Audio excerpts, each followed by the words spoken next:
Young and talented hero Teja Sajja హీరోగా నటించిన Hanuman movie success sensation గురించి మనందరికీ తెలుసు. ప్రశాంత్ వర్మ డైరెక్షన్లో ఈ ఇయర్ సంక్రాంతికి రిలీజ్ అయ్యి బ్లాక్ బస్టర్ హిట్ అందుకున్న మూవీ ఇది. అంతేకాదు ఈ ఇయర్ సంక్రాంతి విన్నర్గా నిలిచింది. కలెక్షన్స్లో కూడా ఒక చిన్న సినిమాని తేడా లేకుండా రికార్డు కలెక్షన్స్ రాబట్టింది. ఏ హైపు లేకుండా ఒక చిన్న సినిమా ఈ రేంజ్లో కలెక్షన్స్ రాబట్టడం ఈ సినిమాతోనే చూశారు.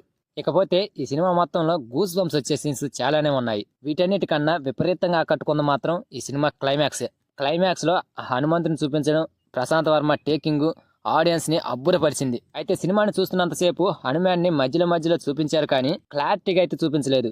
అలా అని క్లైమాక్స్ లో చూపిస్తారని ఎదురు చూశారు. క్లైమాక్స్ లో కూడా చూపించకుండా ఈ సినిమా సీక్వెల్ లో చూపిస్తామని సస్పెన్స్ క్రియేట్ చేశాడు డైరెక్టర్ ప్రశాంత్. అయితే దీనికి సీక్వెల్ గా వస్తున్న జై హనుమాన్ సినిమాలో హనుమంతుని క్యారెక్టర్ లో ఎవరు కనిపిస్తారనేది అందరిలోనూ ఆసక్తి ఉంది. ఆ సీక్వెల్ పార్ట్ లో ఖచ్చితంగా హనుమంతుని చూపించాల్సిందే. అయితే ఈ క్యారెక్టర్ కు గతంలో చిరంజీవి గారిని ఊహించుకుని రాసినట్లు చెప్పాడు డైరెక్టర్ ప్రశాంత్ వర్మ. అయితే కొత్తగా మరొక పేరు వినపడుతుంది.